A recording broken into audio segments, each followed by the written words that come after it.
1907년 4월 동경 성사학원에서 공부하던 정빈과 김상준 두 사람은 귀국하기 전 동양선교회를 찾아가 동경 성서학원과 같이 온전한 복음을 전할 수 있는 전도자 훈련을 위한 성서학원 설립을 요청했다.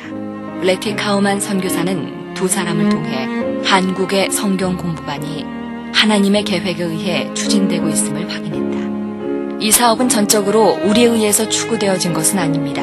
그러나 하나님의 섭리 가운데서 하나님을 위하여 일하도록 이 사업이 우리에게 주어졌습니다. 수백만의 한국민에게 다가가는 유일한 방법은 원주민 사역자를 통해서만 가능합니다.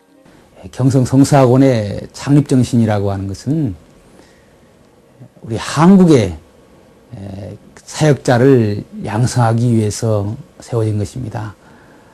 그 당시에 선교사들이 이 땅에 와 있긴 했지만 한국 사람들에게 복음을 전하기 위해서는 한국 사람들이 더 적합하다고 생각을 해서 다른 교단에 비해서 동양선교회는 일찍이 토착 사역자 양성에 관심을 기울였습니다. 초대 원장 토마스는 1년 동안 성사학원 모금운동을 했으며 1911년 3월 경상부 무교정 전도관에서 10명의 남녀 학생을 모아 성사학원을 시작했다. 성사학원은 서대문 밖 애옥의 마루터, 현재의 아현동에 자리를 잡았는데 신학교 건축을 위해서는 12,000불이 필요했다. 한 성도가 죽은 아내를 기념해 4,000불을 기부하였으며 강당의 이름은 그 아내를 기념해 루디아 채플이라 명하였다. 그러나 밀려오는 학생을 훈련시키기 위해 새로운 건물이 필요하게 되었고 학생들을 위해서는 1인당 매월 5불씩 후원했다. 이를 위해 동양선교회는 모금을 하기 시작했다. 우리는 한국의 사역을 위해 적당한 건물을 달라고 많이 기도해 왔습니다. 우리는 여러분의 기도를 필요로 합니다. 그리고 지금 한국을 위해서 기도해 주시기 바랍니다. 새로운 건물은 400명이 앉을 수 있는 강당과 강의실, 기숙사 등 1,000평 규모의 5층짜리 건물로 1921년 3월에 완공됐다. 그 당시 서울에서 가장 높은 현대식 건물로 장안의 명물이었다. 길보른 선교사는 성사학원의 완공을 알리는 감격스러운 기사를 동양선교사의 소식지에 다음과 같이 적고 있다. 지금은 환호를 외쳐야 할 시간입니다. 이번 소식지가 여러분에게 도달될 때에 우리는 환호를 외치게 될 것입니다. 여러분은 서울의 성서학원 확장을 위한 새 건물이 완성되어 1센트의 빚도 남기지 않고 모두 지불되었다는 소식을 듣게 될 때 다시금 그 환호의 합창에 참여하게 될 것입니다. 할렐루야. 1921년 가을 성령의 강력한 역사 가운데 성사학원에서 일어난 자복과 회개의 대부흥운동의 불길은 전국 방방곡곡으로 퍼져나갔다. 이명직 목사의 진정한 회개와 은혜에 의한 부흥의 불길은 한국의 무디 이성봉 목사를 통해 성결교회뿐 아니라 전국적으로 퍼져나갔다. 참회의 눈물을 힘주보다 위해 아버지는 통회의 눈물이 오를새기고 심상을 띄운다고 하고 내 눈물을 주의 병에 담으소서 이것을 주의 책을 기록한 것이라고 하였습니다. 바울은 오호라 나는 괴로운 사람이로다 누가 나를 사모의 몸에서 건져주려고 부르짖었다. 오늘날 교회는 눈물이 마르고 신자들의 눈에는 눈물이 마르고 내 자신을 위하여 울고 이 불쌍한 영혼들을 위하여 참으로 눈물을 예리며 선지자의 눈물과 같은 눈물을 행복스럽습니다. 그러나 부흥의 역사 가운데 고난이 찾아왔다.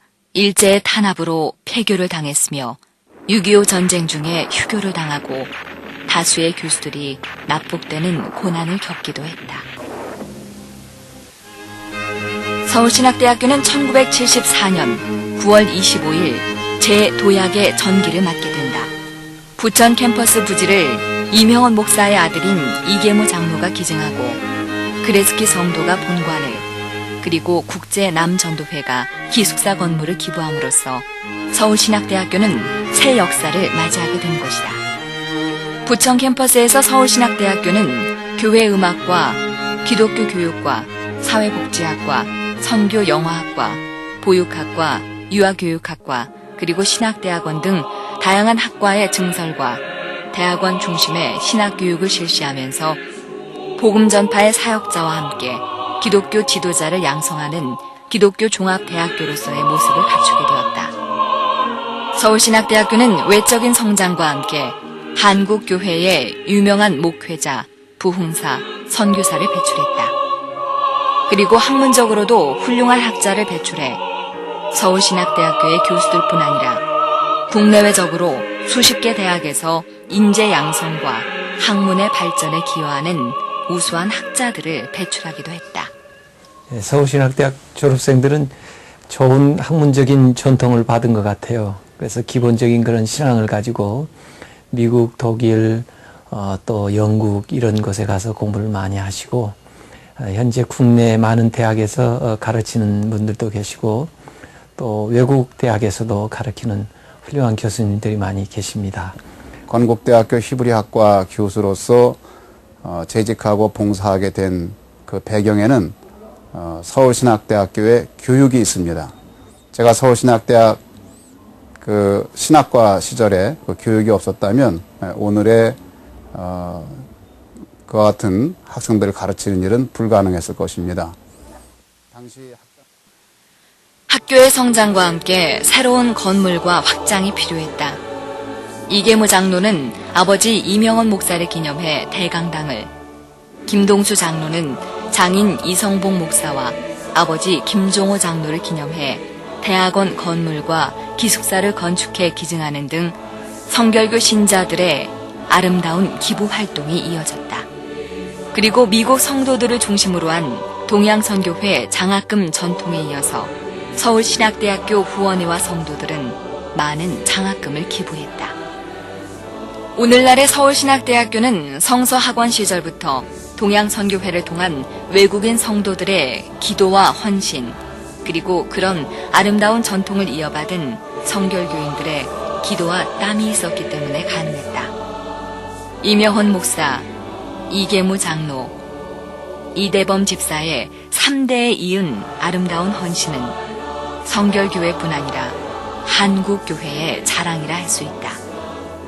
그리고 무엇보다도 온 성결인이 하나가 되어 이룩한 성결인의 집 건축은 서울신학대학교가 하나님 나라의 비전을 이룩하는 데 조석이 되었다. 서울신학대학교는 2011년 건학 100주년을 맞게 된다. 100년을 준비한 대학, 1000년을 선도할 대학 서울신학대학교는 21세기 하나님의 부르심과 복음 전파의 사역을 위한 귀중한 도구로 사용될 것이다. 교수와 직원들도 비전을 이룩하는데 하나가 되고 있다. 저희 서울신학대학교는 고객 중심을 핵심 가치로 생각하는 고객이 전적으로 신뢰하는 학교로 계속 성장 발전하고 있습니다. 깊이 있는 학문과 사제 간의 사랑이 함께하는 대학을 위하여 우리 교수진들도 연구와 교육에 최선을 다하겠습니다. 이를 위해 서울신학대학교는 21세기의 비전을 동문과 성결인 모두와 함께 나누고자 한다. 수도원과 같은 신학대학 환경 조성을 통해 한국 교계와 세계 선교를 이끌어갈 영성과 지성을 갖춘 훌륭한 사역자를 양성하고자 하며 사회가 필요로 하는 훌륭한 기독교 지도자를 육성하고자 한다.